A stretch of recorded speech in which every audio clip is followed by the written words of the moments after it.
My name is Melina Abdullah, and I am co-founder of Black Lives Matter Los Angeles, director of Black Lives Matter Grassroots, professor of Pan-African Studies, and a mother of 3 children. So in November 2013, I wrote this.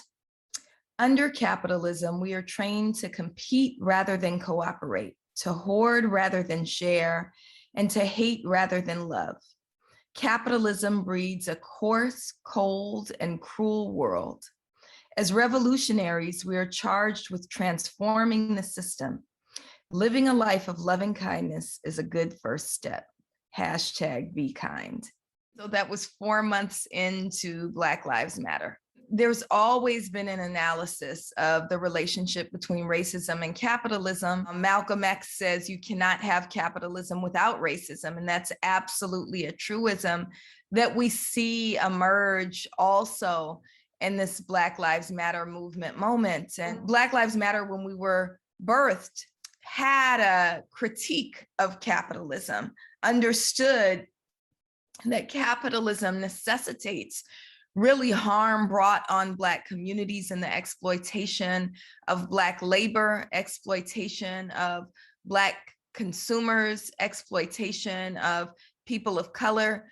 With the murder of John Crawford inside a Walmart store, it really brought everything home, right? It helped us to understand that as we confront systems of policing, as we recognize policing as really the descendants, police is the descendants of slave catchers, we also have to think about them as protectors of capital, protectors of the ownership class, and how that steals Black life, including the life of John Crawford. And so after John Crawford was killed in Ohio inside this Walmart store, we begin to think about what is the role of white supremacist capitalism in, the theft of Black life. And so we birthed Black Xmas and really try to get Black people to be conscious of the way in which we use our dollars and our resources. Are we feeding a system of white supremacy that steals Black life, or are we using resources to really build stronger Black communities? And so over the last 6 years, Black Xmas has had 3 core tenets of building Black, buying Black, and banking Black. And I think the first one is the most important, which is to shake off the chains of consumerism.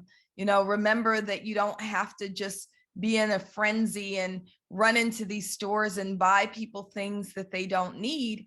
We can use our dollars to really build strong Black community. And so one of the things we encourage people to do is, if you're buying holiday gifts for people, rather than buying them things, think about what your mother would want other than that sweater, right? Maybe your mother is a lover of the arts.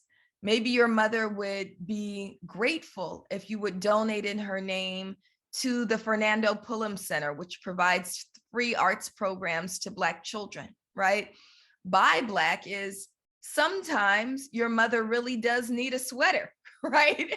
Where are you going to go to get that sweater? So rather than going to businesses that don't value Black people, businesses that don't contribute to the building of Black community, we have a pretty strong list of Black organizations, Black businesses that you can buy from. So we're not seeking to create richer Black capitalists. When we say buy Black, we're really looking at small Black-owned businesses. Most Black-owned businesses have 1 to 2 employees, and oftentimes the employees are the owners and the owners' families. This is not about enriching Black capitalists. This is about building strong Black communities so that we can have a degree of autonomy and self-determination.